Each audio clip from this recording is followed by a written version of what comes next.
बेटा मैम आवे छे, चलो सिट डाउन થઈ જાઓ. अनीशा सिंग करके दिखाओ तो जरा. वो सॉन्ग है ना तुम्हारा फेवरेट, वो सिंग करो. Hello and welcome to Musings of a Masterly. I'm Neeral Desai and here I share a medley of my unique experiences shaped by students, teachers, parents and life in general. Have you met people who pepper English words over Hindi or Gujarati sentences? Whenever they try to speak any sentence in their mother tongue, they usually add in words from English. Why? I really don't know. However, I know that English is a double-edged sword that the colonial legacy has left us. The very idea of me speaking to you in English is evident of the fact that English is non-negotiable when it comes to employment and business. But what about homes? What happens when back home we try to speak to our children in a mother tongue with all the words of English? Think about it. ગુજરાતીમાં ગાડી હોય પણ ઇંગ્લિશમાં car હોય તો ગાડી બોલાય જ નહીં. You will rarely find people calling it a ગાડી. ચલ કારમાં બેસી જા. મહેમાન is rarely મહેમાન. It is usually guests.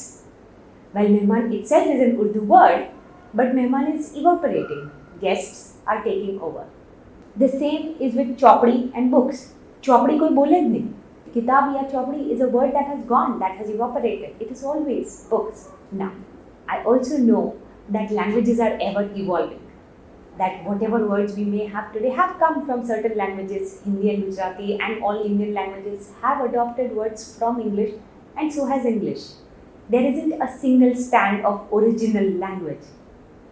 But what I want to talk about today is this innate need of ours to sound of a certain class and stature by speaking certain English words. Does speaking English really prove that you have a wider mindset or a modern thought process? Honestly, I don't think so. I've met a lot of regressive so-called modern English speaking people, and I have met extremely broad-minded and very, very forward-thinking people who speak not just the mother tongue, but a very, very desi dialect of the mother tongue. My grandmother-in-law, who lives in a small little village, is an example of that. I'm sure you also know a lot of people who do the same. My question then is that, are those who speak their local language uncouth, uncivilized, and not so smart? Is that the mental judgment we pass on people without us even realizing it? Also, doesn't each and every language have its own flavor? Certain words cannot be translated. જેમ કે ગુજરાતીમાં શબ્દ છે ખમ્મા. ખમ્મા is this amazing combination of congratulations, blessing, wishes, and may you do well in the future. ખમ્મા મોટું નાનાને કહે, નાનું મોટાને કહે. Everything is possible. Try translating ખમ્મા to English. You can't. એ શક્ય જ નથી. There are so many words in English also which cannot be translated, or if they are translated, lose their meaning in the other language.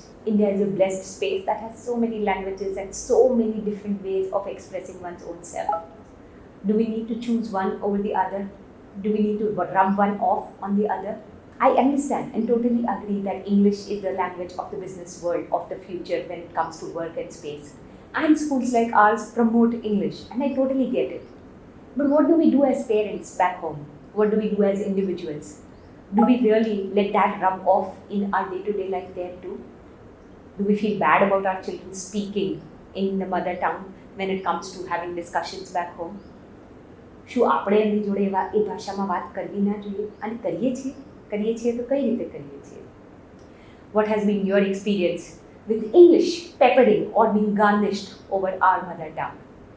Do share your views with me, and I would love to listen to you on Musings of a Masterly on Instagram and YouTube. Thank you so much.